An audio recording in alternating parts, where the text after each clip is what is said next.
Willard's just been posting all sorts of stuff in some of the main channels and whatnot, just talking about AI tooling, just random stuff that he's like, oh yeah, I did this, or like this is like this insane thing that I do just ever so casually.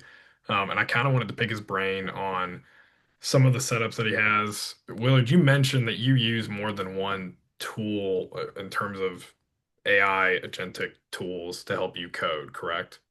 hmm Yeah, quite a few. What what are your primary ones, or I guess a list of all of them? Like what are your go-tos for most stuff? So it depends upon what my focus is. Like sometimes if I'm just kind of spitballing an idea and don't really want to like be overly invested, and maybe I'm talking to somebody less technical, not technical, I'll use something like Replit, for example. Hmm. But that's specifically like whatever I make in Replit, I'm never going to use. It's literally just to like stay in the conversation and stay in the flow of, okay, so is this the concept? Is this what we're talking about? Is this, you know, and I've used it for other things too. Like I needed a, are you guys familiar? I'll keep the chat open. So if you guys want to drop stuff in the chat, please do Yeah, for throughout sure. this conversation. Are you familiar with web sockets versus web hooks? Um, for Most of you example? guys, yeah, most of you guys Yeah. should, but yeah, go ahead. So like I needed something to be able to bridge the connection between web sockets and web hooks because there's a service that and I don't remember what direction it was, but I needed to be able to have a web hook I c- that I could receive, but it needed to be received as a socket. And so Hmm. like I used Replit for that, and I just called it like a socket connector, and it allowed me to receive a socket connection and then post it as a webhook or vice versa. So like, it was super quick service that I just spun up in Replit. Um, and ta-da, as long as my Replit service is alive, then I can, bridge the connection between sockets and hooks. Um, So yeah, so you had started that saying that you were using it when talking to somebody about a new concept. mhm. What do you mean by, so it sounds like you used it to talk about the new concept and then also to implement it, correct? Yeah, Or sometimes, but I'm not using Replit for actually implementing things unless they're like just UI based or like super small services, right. right? So like I use Linear, for example, as project management. Uh, I'm not an employee at some company. I'm a fractional CTO. So I'm jumping from one project to another. I'm involved in quite a few things, mhm, but consistently for project management, I'm using Linear.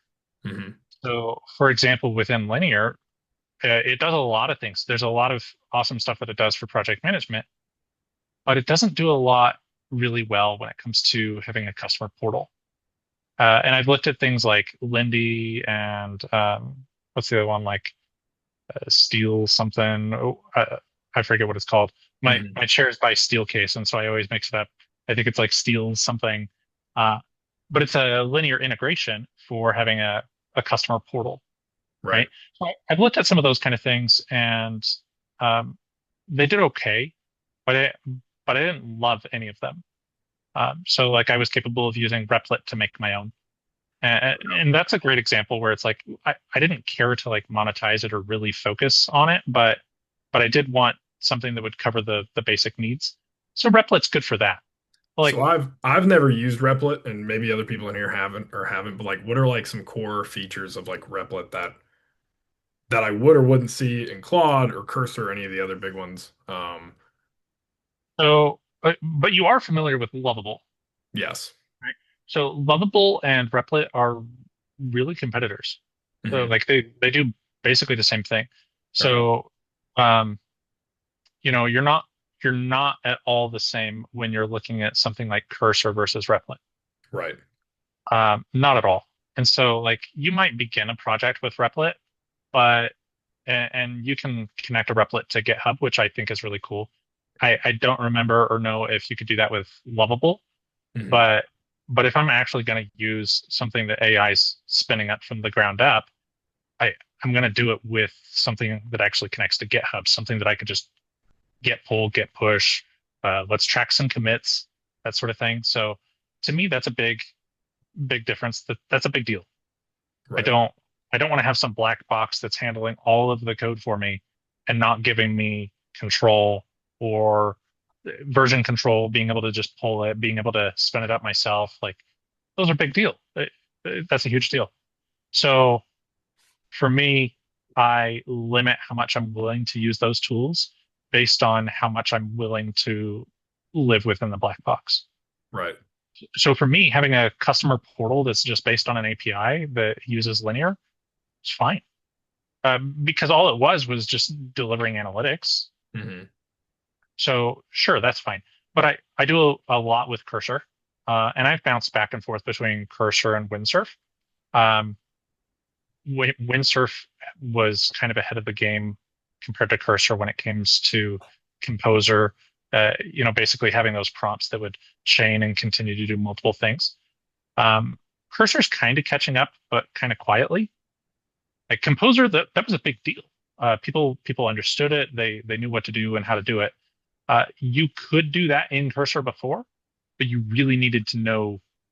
You needed to understand AI better than most people understand it when they use one of those tools.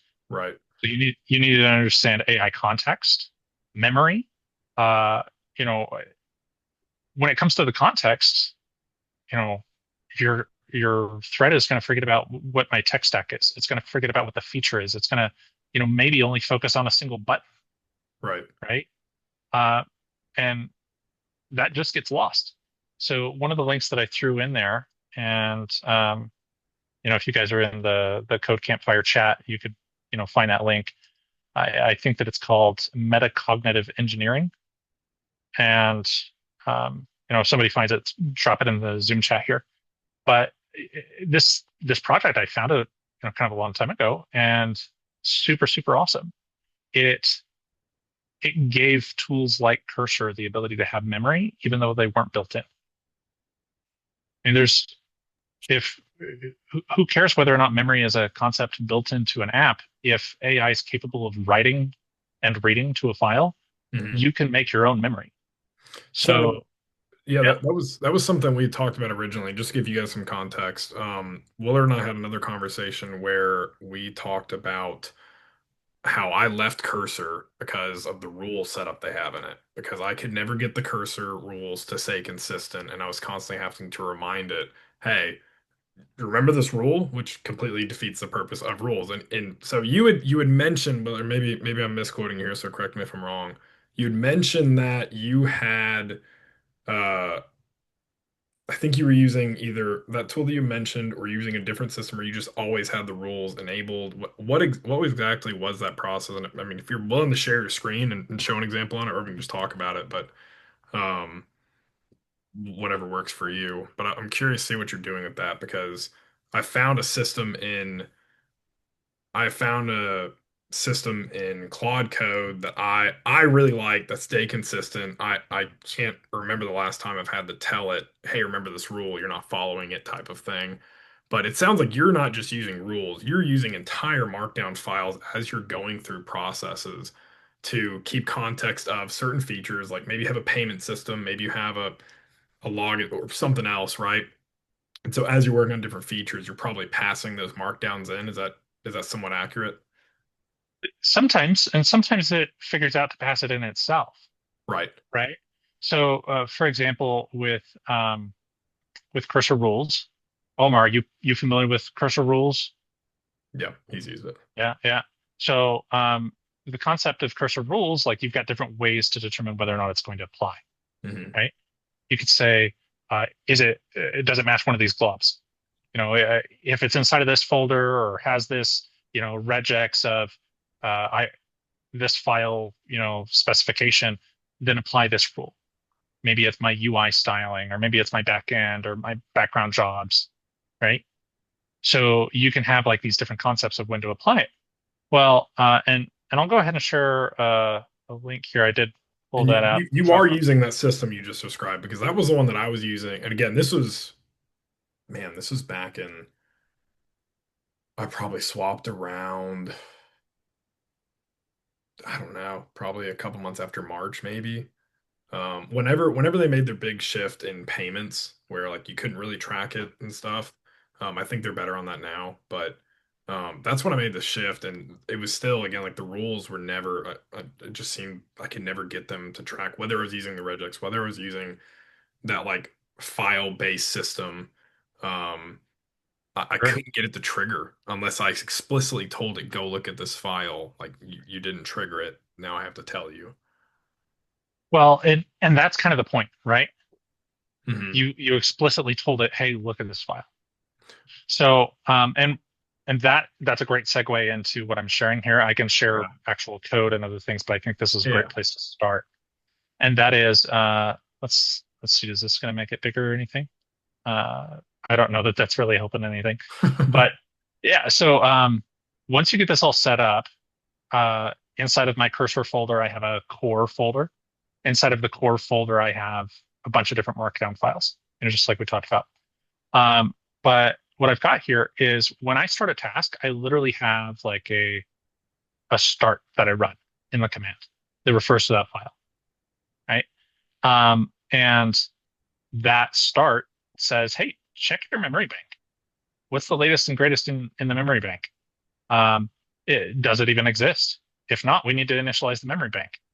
Uh, Create that structure, populate what the memory bank includes, Hmm. and then read the full memory bank. Now, memory bank, just to kind of pull up, and I don't know how much is going to show in some of these files here. Zoom is so great at taking your entire screen. Um, and uh, let me pull up. I've got a new app that I'm starting to work on where I haven't done the memory bank in here just yet. So let me switch my share and share And this. just to well, I guess you're about to show it. You said this is a command that you have. I'm assuming some sort of like agentic command, not just like a bash script, correct? That's starting this process of checking for this memory bank. Well, you're familiar with like mentioning a file in cursor. Hmm. That's really all you have to do. Okay. That's it. Like we're not doing anything super complicated. And Right. the great thing about that is it makes it so much easier. Um, I'm just going to share desktop one. Yeah. Let's see. The mentioning it in cursor is exactly what I meant. In Claude and some of the other ones, you can make agentic commands, which are just like I don't know to which ones that you've used that have it, but it's basically just referring to a markdown file and telling the AI to do something specific. Um, Right. it does Well, the same thing, but yeah, and I'm everybody can see my screen now, right? I'm just sharing the whole desktop, and it might yep, be terrible on somebody's phone if you're trying to see something that small. no, exactly, Um, yeah, but I'm mostly showing the file tree here, so I'll keep that image here on the right, and then up. So memory bank, right? Uh, this file or this project, this context is totally out of relation because it's I pulled this in from another project to start to Mhm. initialize it into this project, right? So like you've got your memory index, and your memory index here is referring to other files, right? So core memory files, it's got a project brief, technical context, system patterns, product context, active context, progress tracking. So like, just think about that for a moment. These are all different files that it's referring to. And this one I happen to be running from inside of Windsurf, but who cares if it's Windsurf or Cursor? You can make it could be Klein or one of those other ones. It'll still work. right, Uh, so the tree has what directory you're using has little, if anything, to do with it. Um, you want to keep your context as minimal as possible. AI, like, have you ever had a file that's really ginormous, really long, and just have AI butch it? yeah, Like, it's terrible, right? So what I realized is even though AI, some of these newer models can support like, a million tokens or something, uh, the less that it has to have, the better. So the part that's here, that's really good here is that when it's loading memory index, it's just understanding the context of, well, here's the project, here's the tech, here's the system patterns. So those are really good as a general gist. But then you've also got things like, what is the active context? Like I'm actively working inside of this one feature versus the progress tracking. I'm actively working on this step within that feature. Hmm. And so by loading all of that, you're helping the AI to align its context with where it needs to focus. Otherwise, AI kind of acts like an ADHD kid that has zero discipline, Okay. right? Yeah. Fair. That is a very, very accurate yes. Yeah, like it could be pretty terrible sometimes. Yeah. But if you remind it all the time, which really gets annoying, then it does well. So the trick is, how do I remind it without needing to feel like I'm reminding it? You're mentioning these files at the beginning of your conversation, and based on the rest of the prompt that you're giving it in that initial prompt for that initial conversation, if you're talking anything about payment system, it's going to look through the prompt that you've given about we're trying to implement something new within our payment system, and then it's also looking through this file that you've mentioned here. And if number three rather than system patterns was payment system, it would know to refer to your much more in-depth markdown file about payment system. So it's not pulling all of these every time. It knows which ones to pull from because of the context of the rest of the prompt you're giving it when you're also feeding in this file, correct? Well, yes, it doesn't pull from all these files all the time, Right, but it pulls from most of these files or some of these files all of the time. right. Because, for example, the progress tracking, uh, when I build a feature, I literally will put in and I'll go in here and open up like a uh, I am so used to having my keys show up a little bit different when I'm okay. So like in here, I might do, and again, I've pulled some of this from a different project into this project, so not all of the things are in here. But I might say like, um, yeah, we've got new commands in here. So I might say implement plan 820. And like that's pretty anticlimactic for a prompt, right? Um, my prompt understands it. Right, And the reason why is because implement plan understands that there's going to be a plan file inside of the plan folder right. and that it's going to have, the identifier that goes to my issue ticket. And then let's say that I'm not ready for my plan yet. I can do something like create plan and then do 820, right? And that'll generate my plan inside the plan folder and all that. And then when I'm ready to actually implement, then I can say implement plan and it'll load all of these files. It'll So load the core file. It'll load the plan, which is really just that feature set. Um, and so now within the project brief or the progress, it's focusing on the plan. right. So let me back up for a sec, just for people who don't understand really what he's doing up here. Is this forward slash implement plan and forward slash create plan from linear ticket? I'm assuming that um, when you're running that create plan from linear ticket, you have a ticket somewhere for it to read called 820 or has 820 in it, and it knows to go look for that in a specific folder based off of what is in the create plan from linear ticket file, correct? Um, no, that doesn't actually exist as a file at all locally. Okay, So so this is this is a actually custom command that you've made then, or no? uh, so create plan from linear. I mean, technically all of these are custom, right? Right. So we've got the metacognitive stuff that not custom. And then when you initialize your memory, it's going to ask you questions about your project brief. Hmm. Uh, and that's why like these files exist uniquely for each project that you're in, because that project brief, the more time you take writing it, like if you take 30 minutes, an hour writing your project brief, everything's going to improve. Right. And you're going to type stuff into your project brief about like where you see the vision of the project going, not just like what features are available today. So those things are super, super helpful. If you don't have that level of information about your project yet, fine, put in what you do have. But it's good to like come through and update these. Like if you make a tech stack decision, oh hey, we're gonna use Stimulus.js and Hotwire and whatever, or we're switching from Webpack. Like update your tech context. And And you can say that. You could say we are in the middle of switching from X to Z, Right. and it's good. It's super helpful. Um, and now the AI understands. Oh, there's something that I've had to talk to developers a lot about whenever they're making their commits. I tell them about like naming conventions. I tell them about like what things they're doing in their code and whether that communicates the intentionality of where the tech is moving. Hmm. Right. So if you've been writing code for a while and you've got a new developer that joins your team, when they look at your code, do they understand, oh, are we supposed to use the decorator pattern? Well, if you used it, then it kind of suggests that you should. AI is the same way as that junior developer. So if it sees a pattern exists, it's going to think, oh, well, this is fine. This is the way we do it. Yeah, we spent a Wednesday night talking about that at one point of like again, if you're following bad practices or a pattern, like for example, I did Stripe on a project at one point, and I uh, saying that I did it wrong wouldn't be a stretch, but it was really just in a much more complicated way than it really needed to be.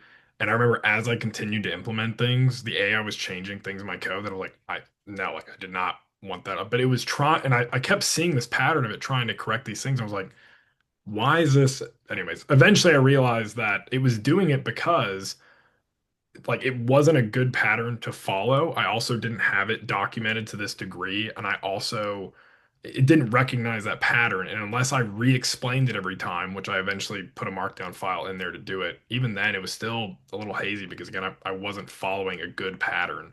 Um, Right. so yeah, So I did that with light mode and dark mode at one point. I was having an issue with some styling thing. I can't remember what it was, but I implemented a light mode and dark mode system, and throughout the app, it started seeing the variables and seeing a number of other things, and I never had an issue with it again because it was everywhere in the app. Anywhere it looked, it was seeing what was already there and then implementing based off of that pattern. right. And so, for example, when you're needing to refactor or you're changing a pattern, like Hmm. maybe you've got a pattern that exists in your app and you don't Hmm. want to use it going forward. Having markdown files like this, like your technical context file, is a great way to be able to tell it, hey, just because we're doing this one time doesn't mean that that's the standard. Doesn't mean that that's the way that we should be doing it, right? And so what's really cool there is like in your conversation with light and dark, you struggled until you had enough of both. And as soon as you had enough of both, then it started to do well. But if you get back into a totally different part of the app where light and dark don't coexist and you only have one version of it, it might revert back to not understanding it again. Right.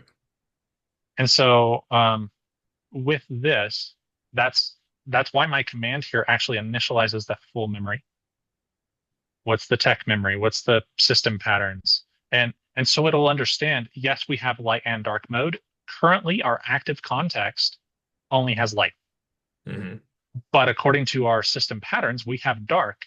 And so then you start to see that the AI, because it understands a little bit of each of these context levels, that it'll even suggest to you, hey, I know that we're focusing on, adding X feature to this area of the app, but I know that we also support dark mode now. Do you want to update this to now include dark mode? Right. And So so I start seeing the AI being proactive about aligning areas of the app that are still on, old logic or old patterns.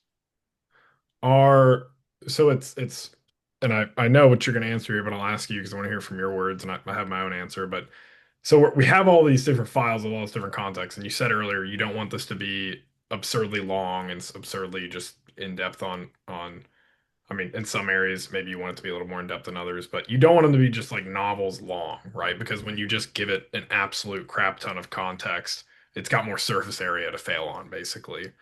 Um, Yeah. and so how do I word this? Um, would you say like for me, I believe that this wastes less context in the long run because I'm giving it what it needs to do the job right, and I'm gonna have to tell it to do less later on, even though it's taking more context up front. Does that make sense? Yeah. Well, and when you've used cursor, you notice how Has anybody had that experience where you can see what cursor is doing, like over here on that right side of the screen, Mhm. where it's saying, "Oh, I'm reading lines, 20 through 40," right? Um, you start to see that happening here with the core memory as well, where it's like, "Oh, hey, uh, let me remind myself of the project." And so I just initialize the memory is what I do, and I build initializing into the memory into my create plan. I build initialize memory into my implement that plan, right? And so those are new commands that I'm giving it, but every time that it's switching from plan mode to implement mode, it reminds itself automatically of refreshing that memory index. And as it runs these commands, it's updating the memory context. You'll see last updated at, like those are important Right. things. And generally, a lot of this context isn't changing, uh, every minute, every hour. So a lot of it has last updated that with just a day, right? But your active context, and we've actually got like checkbox features. It's marked down, so like just add the X inside of the brackets, and it'll mark whether or not things are done. And we've even got like a status inside of your context as to, let's open some of these, right? Um, tech contexts.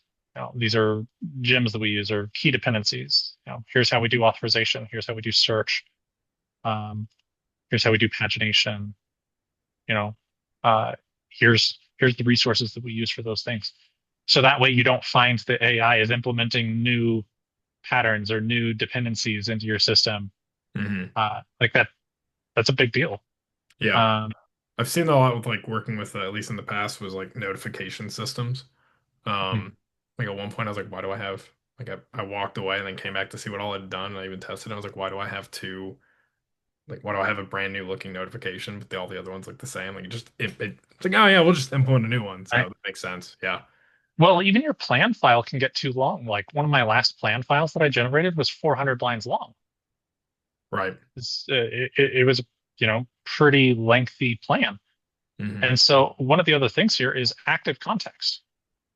If it has to reload the entire plan in order to figure out what the next thing is, then it could get lost, especially if that plan is 400 lines long. So it doesn't. It loads that plan when it's ready to move to the next thing, and it'll keep its active context, and it'll rewrite literally this active context dot markdown gets recreated all the time. So let me ask you this then, because you have it. My only concern with this process, if I were using it myself, would be that you have it automatically updating these files. And when I implement a new feature, I am very thorough on like, here's exactly how this is going to work. Here's the file structure. Here's this and this. Uh, But like on if it's something larger, like I almost always will miss something, right? Maybe not always, sure. but there's a sometimes I miss something, right? And it's Mhm. just like, oh, we're gonna use this new dependency to bridge this gap in this thing that you didn't mention. Usually, I'll even make an implementation plan on stuff, and then I'll ask it, what questions do you have before implementing this, and it'll poke through all the code, and then it'll ask me like, are you wanting this or this? And I'm like, I didn't even think about that type of stuff. So, it's my concern is that if I were using this, I would end up getting an That update in same the problem. file without wanting it on something that shouldn't be getting there. You know what I mean? Like shouldn't be getting updated. Yeah. One of the things that I tell people all the time is the people that I see doing the best quality with AI when it comes to Mhm. code are those that know how to think like a project manager.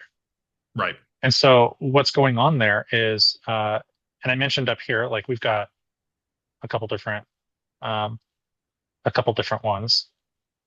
So my first step that's up here says create plan from linear ticket, right? Now that plan, um, is kind of where the project manager meets the developer. Hmm. But the plan exists before I'm actually creating it. It doesn't exist in code. There's literally nothing that exists in the repository, but it'll exist in linear. And so when it exists in linear, it's very much the hat of a project manager. Hmm.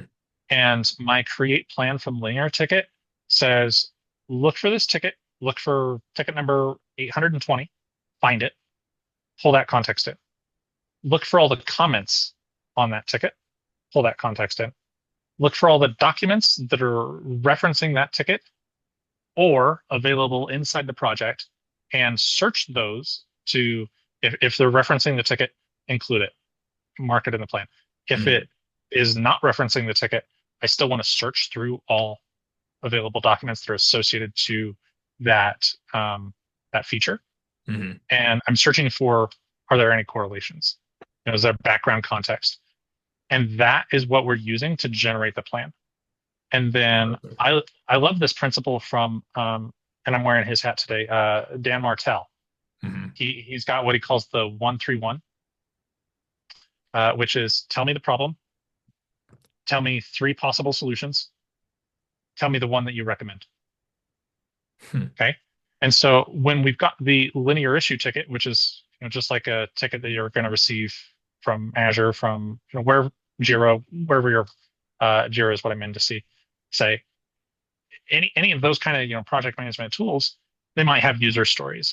Given when a user does X, I want to have Y so that people are pretty familiar with project management and some Mhm. of those user acceptance criteria, that sort of such.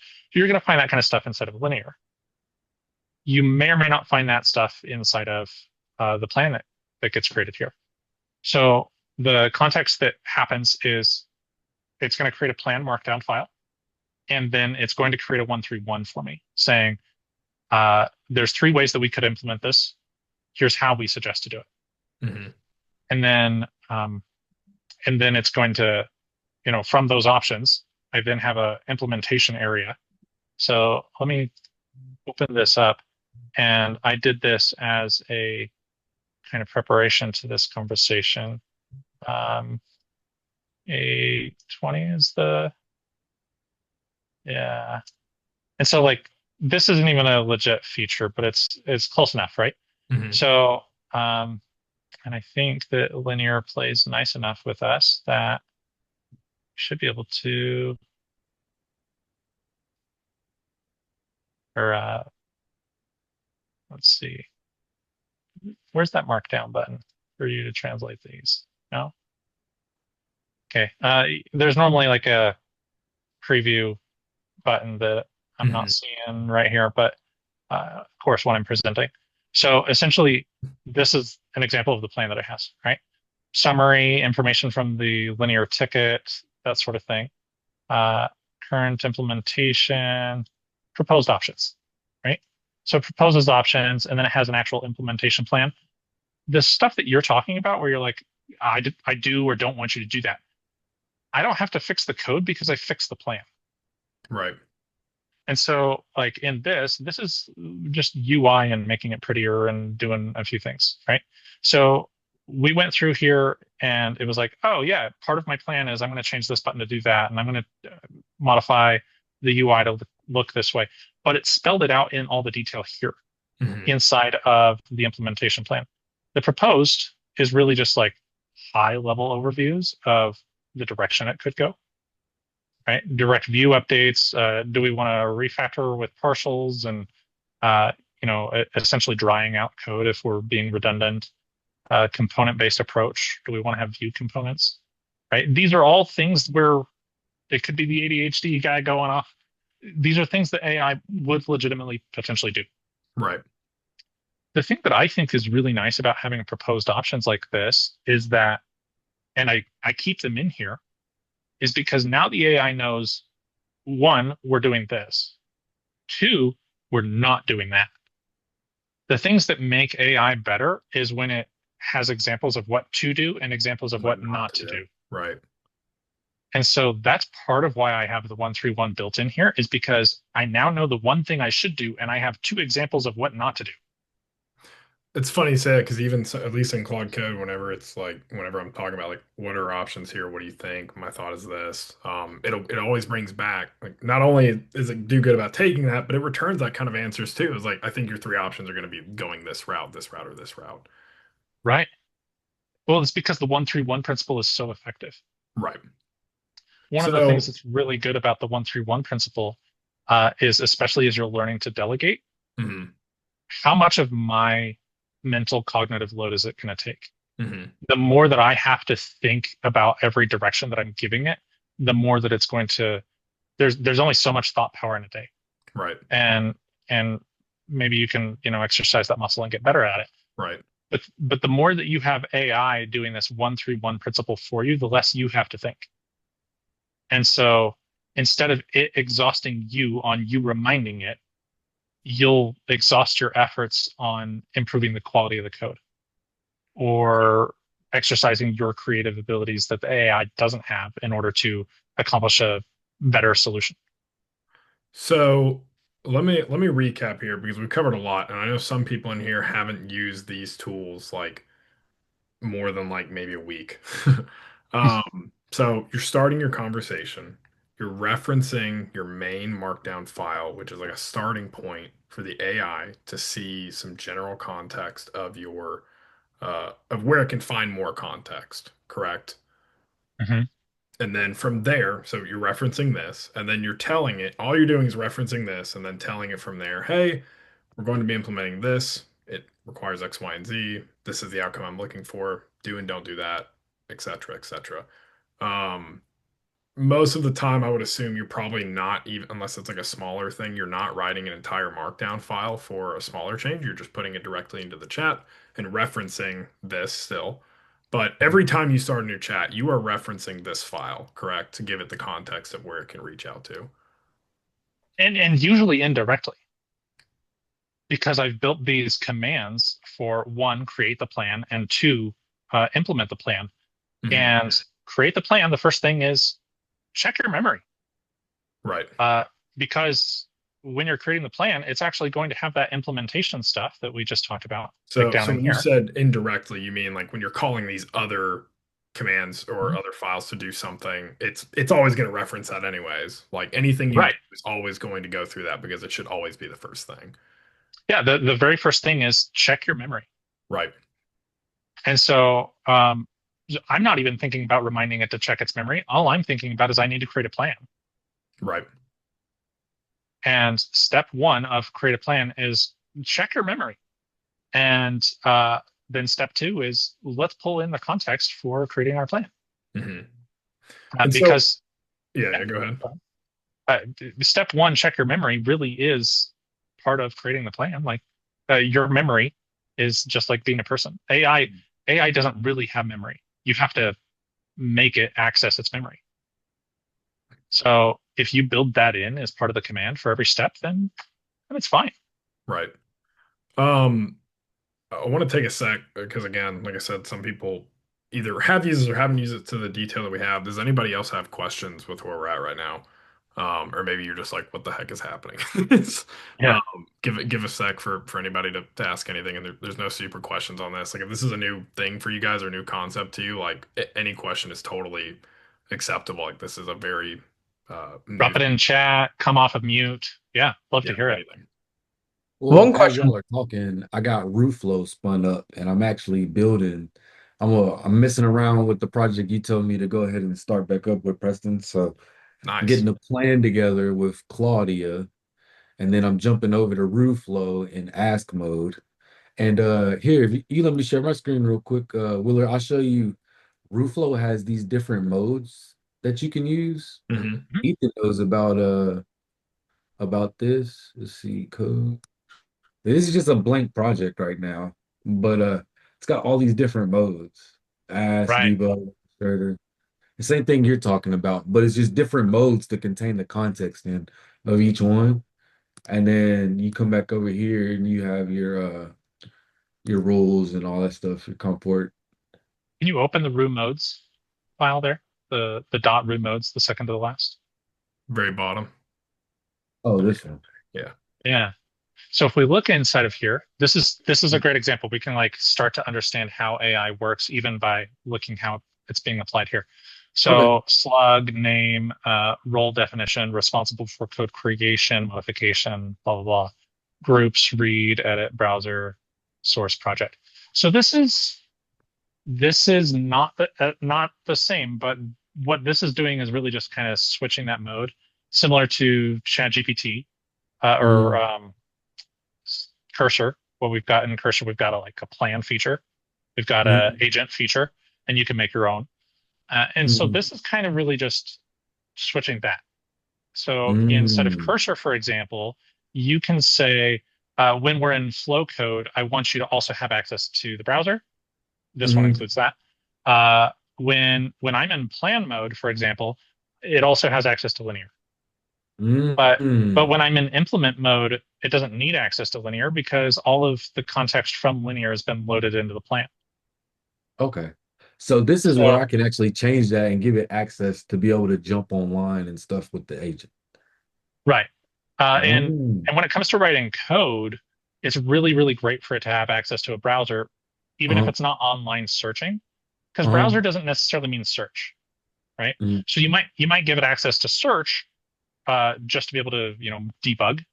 mm, Debugging, having access to search is great, but the browser is great for like, did my feature actually work, right? Because we want to be able to see how your changes made a difference or not. mm, Um, cool. Is that? But what's different here in what we were showing with the metacognitive is that these are actual files, not just saying, "Hey, use a browser."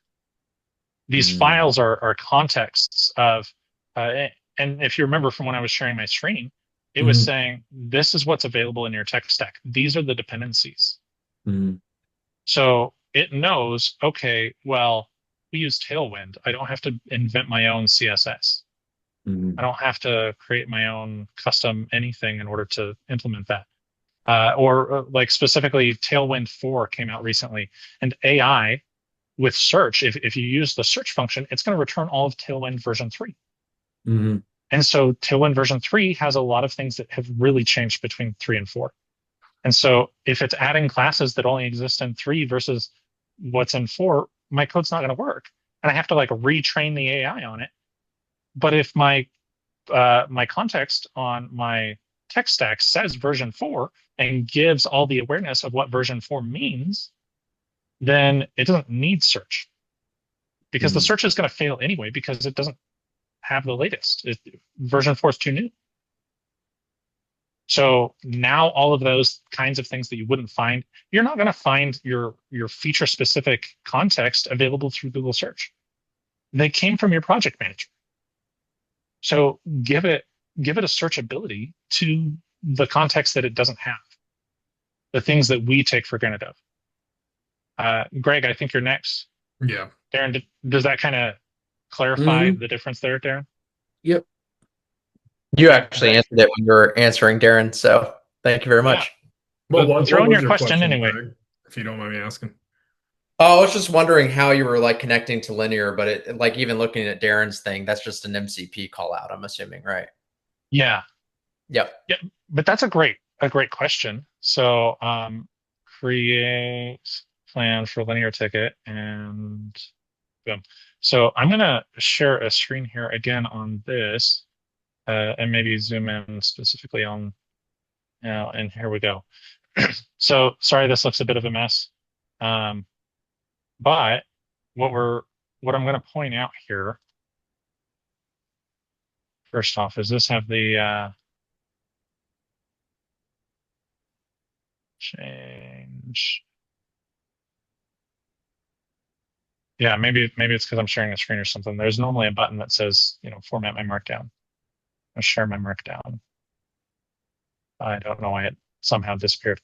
At any rate, what we've got in here is, yeah, If collect you're and in validate. VS Code, it's like right here. Oh, my bad. Well, it is Cursor, which is basically VS Code. Um, configure, search. So much prettier to look at in Markdown.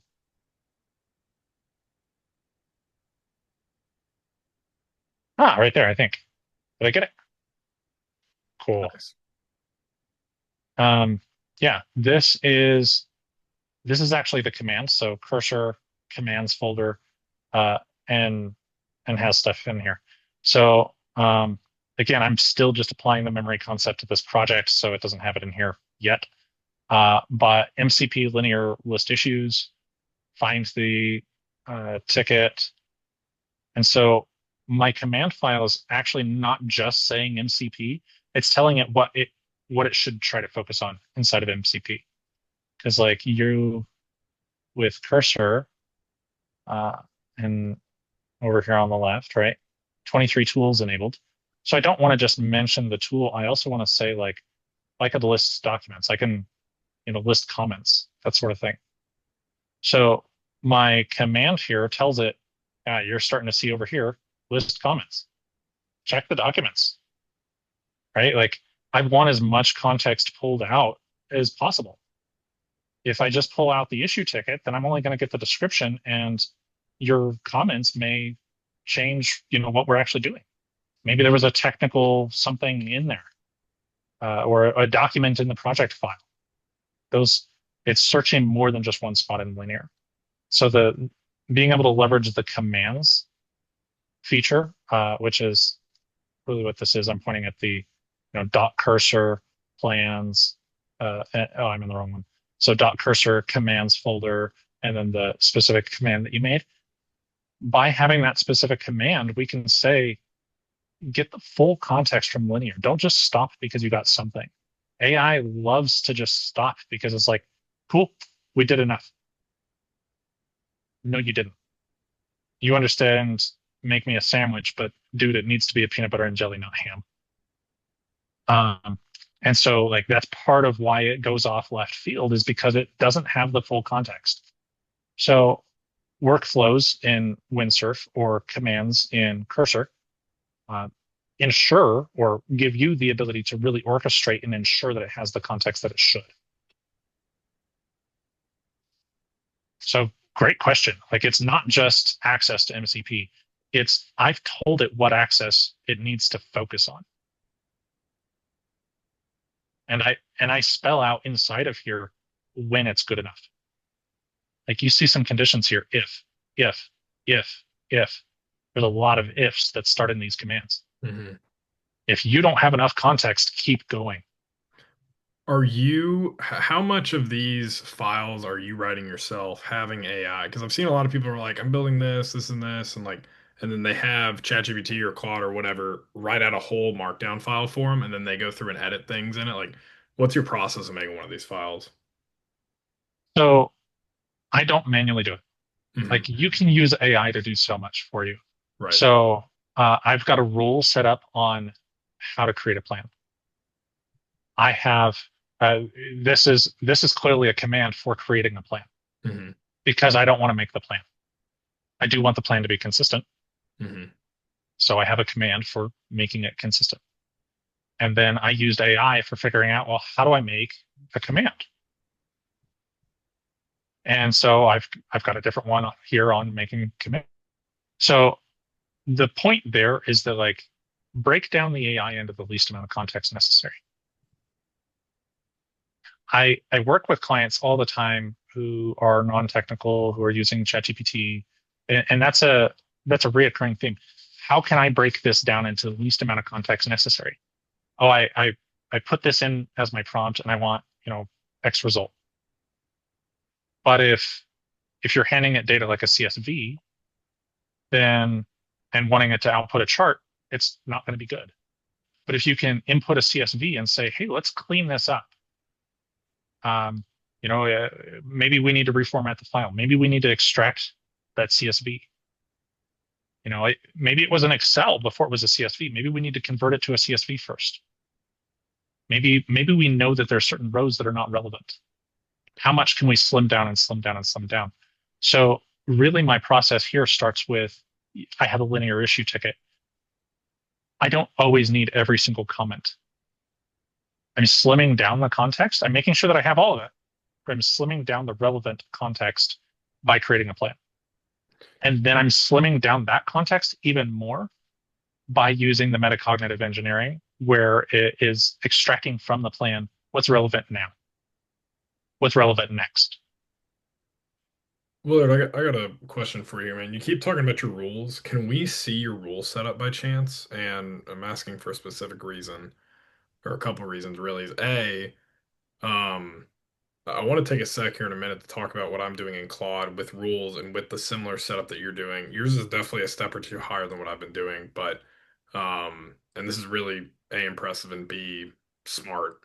Um, but your rules, are you using the built-in rule system with Cursor, or are you simply referencing rules via your Markdown web, essentially? So when you say the built-in rules within Cursor, Hmm. like what all are you referring to there? Because there's a lot of rules that you can do. Yeah. So when I Yes. used to use Cursor, I would go to the rules and commands like you did, and it's been a hot minute, so give me a sec. But User rules, project rules. yeah. It's got memory in here Yeah, now. so I believe that they used to have either if you are touching a certain file type, like in terms of, hey, is this rule going to be used in the context of what we're about to do? You could say either leave it to the AI to interpret whether or not to use that rule. Yeah, Um, you're talking about this. yes, Always apply, apply intelligently, apply to specific specific files, apply files. manually. Yeah. So I tried all of these, and again, this is a while back. So and I played with them for like several days, and they just would not consistently apply. So Mhm. what and again, maybe it's just better now. I don't know, but it sounds like even back then you were doing a really good job with these rules. Are you mentioning the rules in these markdown files? Are you just using the built-in system that Cursor provides? How exactly are you getting them to stay? Because again, you said like, oh, the point is to mention them, right? But it looks like you're using the actual rule system. You're not having to mention them. It's doing its own, correct or no? Yes and no. Okay. So yes, I do use the cursor rule system. But one thing that I want to point out here is this one clearly isn't going to match. And it's because my glob here is totally wrong, Hmm. right? So yes, I use the cursor rule system. This is one that, needs to be fixed. Right. Um, but I also mention them inside of my other, like inside of my plan, inside of my commands, because if if the glob says that it needs to pull it up, Hmm. it'll sometimes pull it up. It'll usually pull it up. Not always. It's not always consistent, right? Okay. If it's inside of my other files that are for sure coming up, and Then it's if going to those get them. files are, yeah, it's going to hit it. So this one, when it's red like this, yes, it says apply to specific files. When it's red, it means the pattern's not right. So make sure that it's So, white for one, and right, then um, two, I'm not going to count on just one way to do it. I right. want it in both. You're If doing it, it. I mean, Claude doesn't have a built-in rule system, but the other way that you're doing it is the way that I do it, at least in Claude, uh which is simply I have rule files that are so. Did you say you've used Claude or no?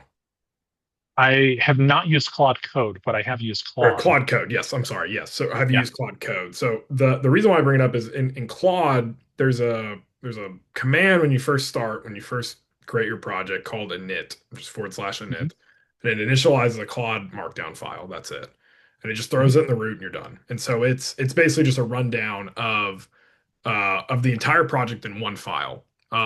Instead of it being separated into all these other files like you have, um, it sounds like the better way to set up my yeah.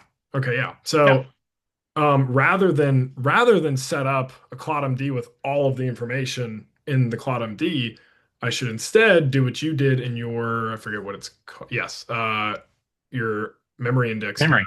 I should do this exact thing in my CloudMD, reference other files and allow it to reference only what it needs from it rather than passing in the entire CloudMD file.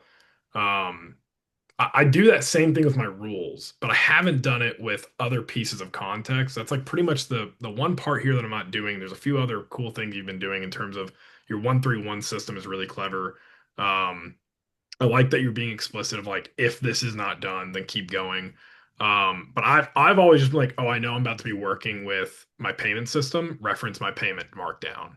But this Yeah. is Yeah, this is really cool because you're literally, I mean, it's referencing exactly what it needs every single time without you even have to think about it, which allows you to focus more on the core problem at hand rather than, uh, oh, did I remember to tell it this? Oh, well, I didn't remember to tell it that last time, so that was an issue. So this is really cool. This is really fascinating. Well, the other part of that I think about is like the 1-3-1 principle is really great, but the other part of kind of those performance, or I forget what way to best describe it, but uh, just a mentality in Mhm. the way to think is I love compressing my time and stacking things that are the same task. What is that? Task stacking, or Mhm. it's a way to prioritize your time, right? Right. So if you're going to send all of your emails, send them all at the same time. Write all your emails at the same time. Right. Uh, my plan process, like the meta part of making a plan, is that I want to make as many decisions, big decisions, even small decisions, as closely as possible. And so, because I don't want to be like going through while it's executing and then feeling like I have to make a decision now and then wait 5 minutes and make a decision then, right?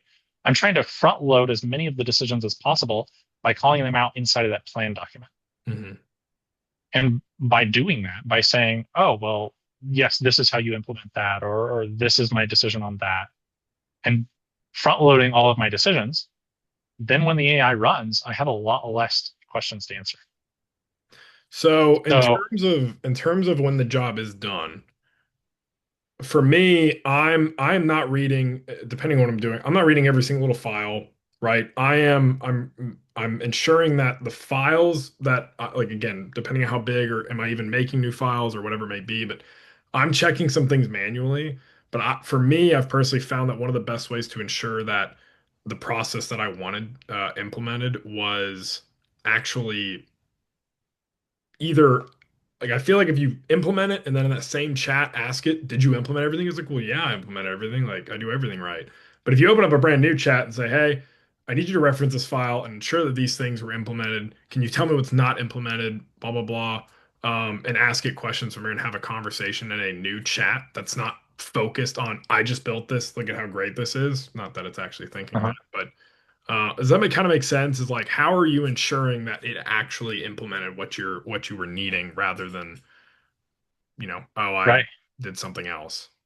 Well, that's one of the big differences between like just using a prompt in the agent in that thread there Hmm. versus using a command or using a, I forget what Windsurf is called. I just mentioned it earlier, a workflow, command or workflow, right? The difference there is when you say, well, did you do it? It's like, well, yeah, I did it. But if you're going through a command, for example, we do test-driven development, which is why I opened this command here called fix test suite. In this particular project, we wrote a whole bunch of features because we were just running and developing a whole bunch of stuff, and we didn't have the full test suite built. And we're like coming back and playing catch up because we ran too fast, and I'm playing catch up now. That said, we've got, well, what are the baselines? I want you to, before you tell me that you've caught up on the test suite, I want you to run the test suite. Don't tell me that our tests are good without having ran the test suite. Run it. Hmm. And then, you know, did you run it successfully? Is it failing because of I didn't prepare the test suite? Is it, you know, where are the errors actually happening? Let's sequentially go through them one at a time. And when it comes to fixing the test suite, in this test suite, we're using fixtures. Fixtures is a way to like create the database for your tests, right? Because you'll have to reset that data so that way it's clean before you run your next test and so on, right? So fixtures is just a way to like have the mock data. Hmm. Maybe you use mocks or something else, but we've spelled out basically what we would have to spell out to a junior dev. A junior dev doesn't know about mock data. They don't understand resetting mock data. They don't understand is the data matching yet, right? Until we've taught them these concepts. The AI doesn't understand it either. It knows of it, but it doesn't know how it's used in your app Right. unless you tell it. So, uh, so for us, we actually say like, here's what the mock data looks like. here's how you can get what the mock data is. Like we created 12 tables that you know nothing about.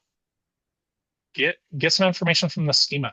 Do a call to the terminal and ask for some of the rows from that.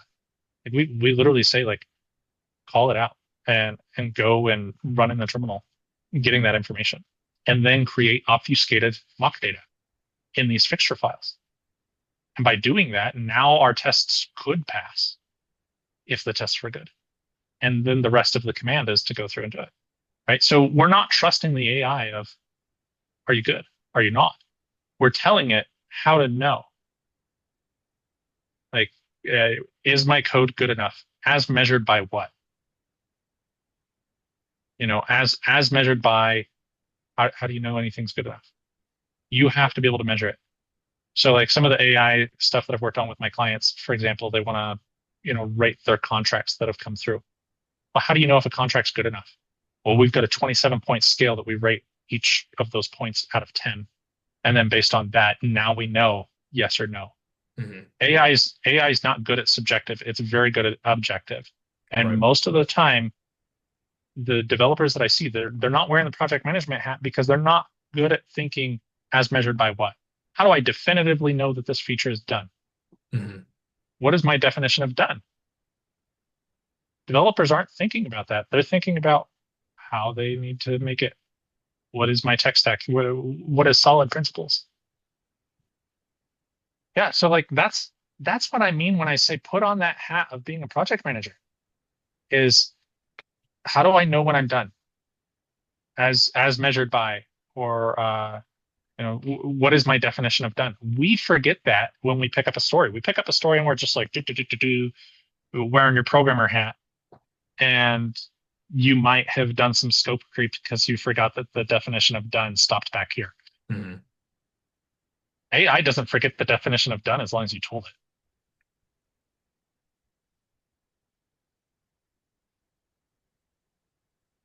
We just need to tell it.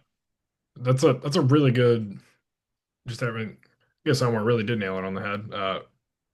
Just this thing, and a lot of these guys are jumping into some of these AI projects, or like Darren's doing plenty of stuff. Anyways, I can go down a list, but this is a really good spot to kind of mention. Like, I think some of what Willard is doing. I think Willard is at like the top of all of this context management and all these files.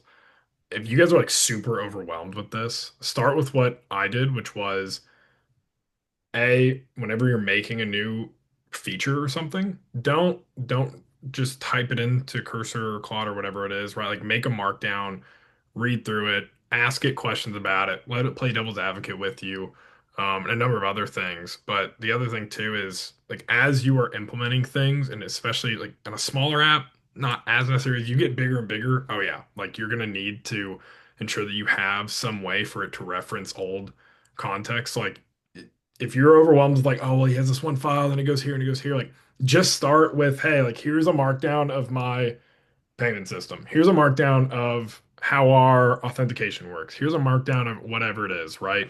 Um, some of the points that he brought up in here, this will be on YouTube for you guys to watch and reference back to, but like things like, hey, like these existing dependencies are what we use for this exact task is huge because again, it like he said, it references patterns in your code, but if it's trying to make a new notification somewhere and there's no notifications near that code, it's gonna be like, oh, well, we'll just add a new dependency for this, right? So there's so much you can learn from it, and you're not going to get all of this right in one go.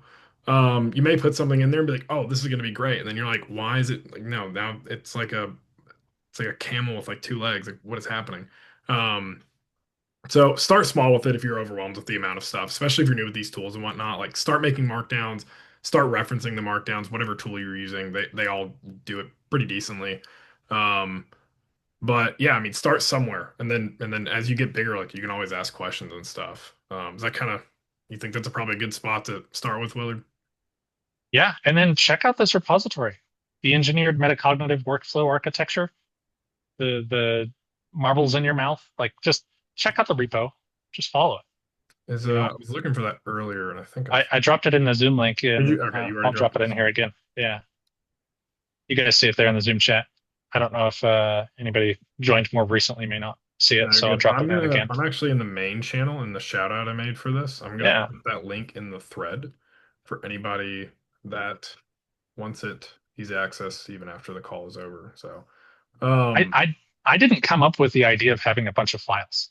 I right. just saw that somebody else did it and I started to do it. That was it. Like it's not rocket science.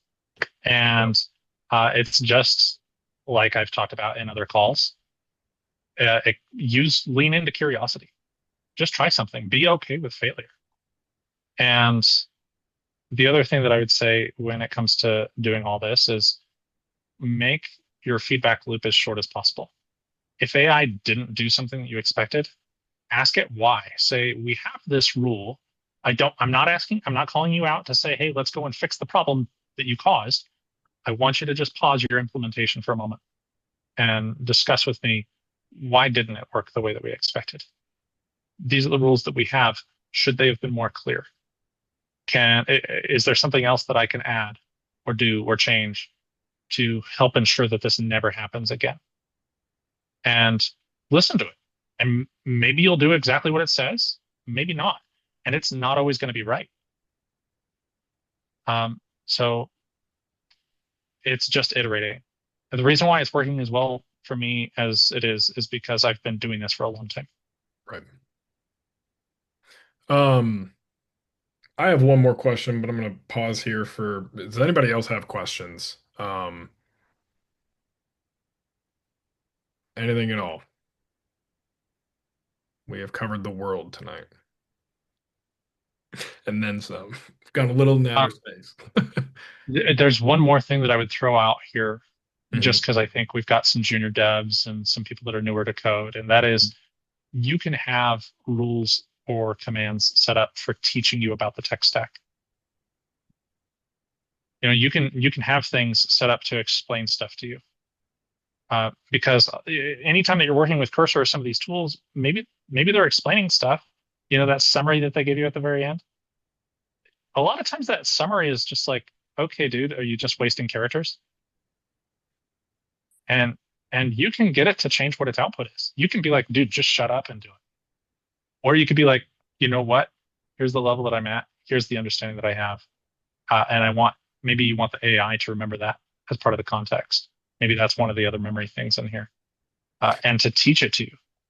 You can do that outside of like Cursor or Claude Code and all those tools too. Like in Claude, not Claude Code, just Claude, I have a pre-prompt in there that's like it gets fed into every conversation. I tell it be as short as possible. If I want more context, I will ask because I realize when I'm trying to learn something new and it gives me this novel, I don't need it to explain it to me like a 5-year-old. I just need to explain it shorter so I can get like a 2 sentence gist of what it is and be like, oh, like that makes way more sense. I always tell it to use fractions and percentages when applicable. Sometimes it kind of goes overboard at that, but I kind of like it. But when it's giving me a list of ideas, it'll be like, this is an option 7 out of 10. This is an option 8 out of 10. This is an option 3 out of 10. It'll tell me what it thinks is good and what's not. So, yeah, I mean, this is an AI all over the place. This is not just in your code. Like you can use it in everything. Yeah. So, yeah.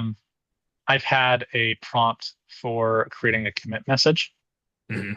One of my personal beliefs is with human in the loop. Basically, I don't want to just trust everything that my AI does. Hmm. So with that, I never give it access to making a commit, saving the file, right? Yep. But I do give it access to seeing what the current commit status is. So, for example, and I think I've shared it in the group, my prompt that I use for creating a commit message, it says run the command to check what the get diff is specifically from anything that's staged, anything that I've already added. Hmm. But if I've got stuff that I haven't added, it's not going to look at that. So it's only going to make the commit message based on what I've already added, right? I've recently updated it so that way it will look at all the files that are not added and tell me if I missed a file. Hmm. Because I've done that. I've pushed code and I'm like, dude, of course it doesn't work. I didn't include the view. Right. And that happens. So, you can start to change stuff, but just work in the bite size. Get status dash staged. Get diff, and And now that it can read it in, it can start to give me that context for creating great commit messages.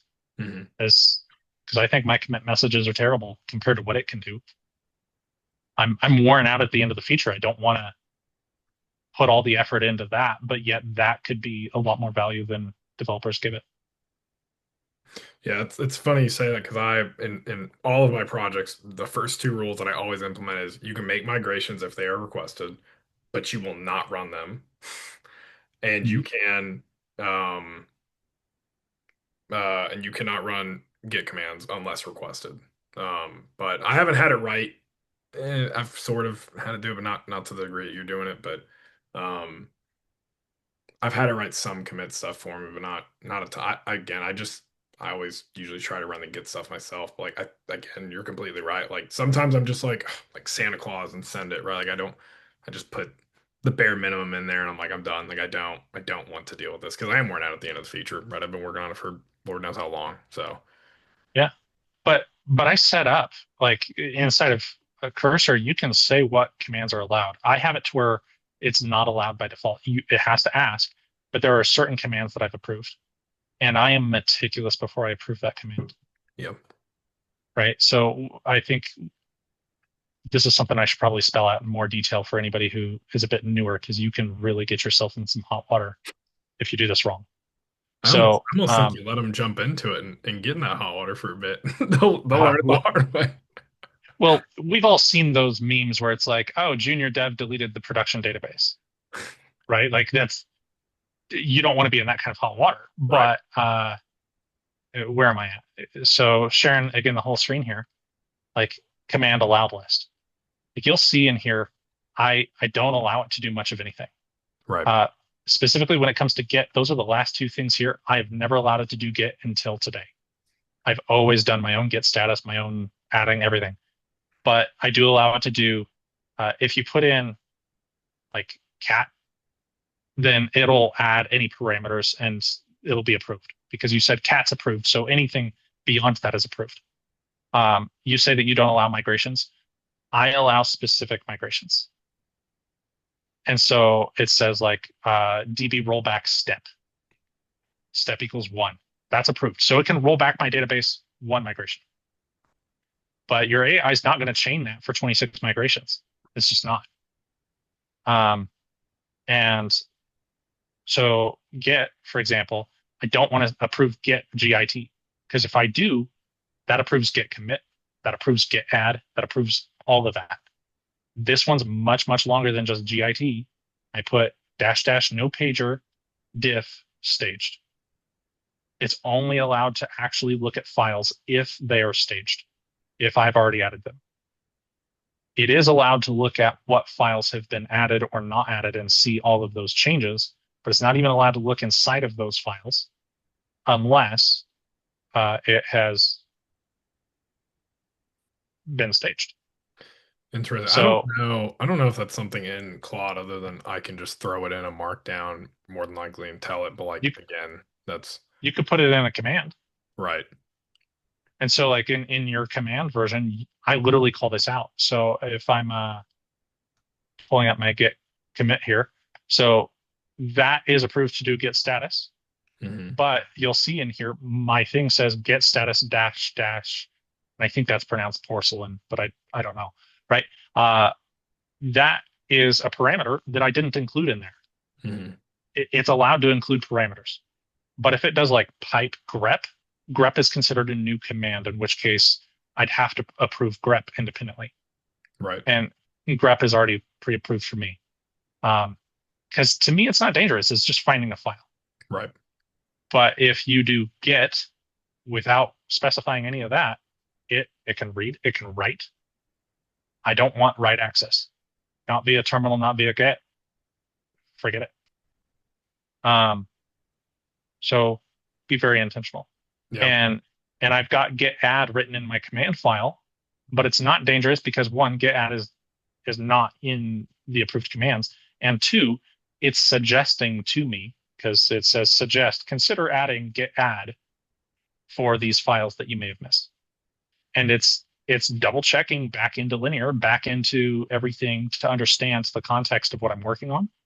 to understand whether or not that file is probably something that should be included. Right? So it's even making these suggestions. It didn't begin this way. Guys, don't get overwhelmed by, like, just do the one byte size. The byte size for me was check my staged differences.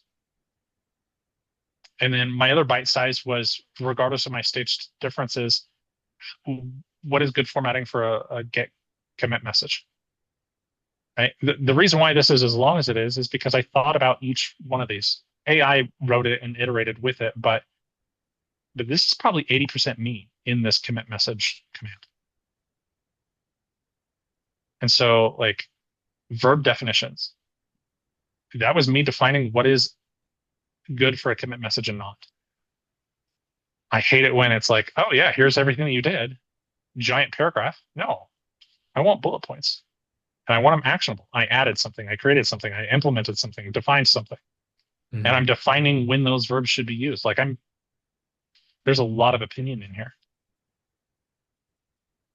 So yeah, it's really easy to just hit accept. But the important things, don't just hit accept. Spend some time on it. Anybody else have any other questions? I do know that I'll give an example of an MCP that I use that you guys are probably not familiar with. There's a new kind of code tool that launched this year called repo prompt. And somebody want to look that up and drop the link here in Zoom chat, that'd be appreciated. But the repo prompt, it's awesome. I can save prompts. I can determine manually what files to include or not include and start to chain some of these prompts together. There's the level of context detail that I can control inside of repo prompt is like next to none. So that's really, really awesome if you're a junior developer and you're wanting to, yeah, that's it. And you're wanting to understand a code base.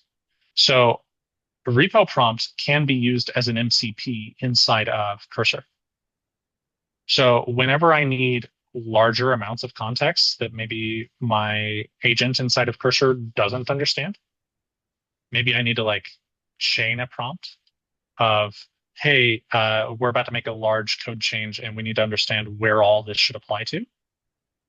Well, that's a good call out to repo prompt as an MCP. And repo prompt will be like, oh yeah, all these files right here. Like, we're about to do a migration to move these into a namespace. I want to make sure that I move everything that belongs in that namespace. You can do it with Cursor. It might be a little bit more effort than doing it with repo prompt. Repo prompt will handle that pretty well. But I can use repo prompt as an MCP, similar to how you can use Claude Code as a dependency of Cursor. Right? Like, people are familiar with memes. Sure, you can go to Reddit and find all the memes you want, or some specific website. People work inside of Slack. Having a meme integration into Slack just means that you don't have to leave Slack to do it. When you say you're using the Claude Code CLI in Cursor, Cursor is just a fork of VS Code, and I know that I can use Claude Code in VS Code. Is that what you're talking about? Like, I'm just opening up the same way I would in VS Code. Yeah, except it's Cursor instead of VS Code. It's just a fork. Yeah, okay. I see exactly what you're saying then. Yeah, it just interesting. Yeah. I'm trying to think if there would be like a purpose for it other than just using them both at the same time, possibly, which I try to avoid. Like, there's a bunch of like people on YouTube that are like, I have like 8 agents working right now, and I'm like, oh, okay. Maybe. I feel like there's a lot going on for you to track there, and I feel like that person's probably not tracking 8 agents, but I don't know. I could be wrong. Well, I've thought about being able to use multiple agents and running 8 of them, right?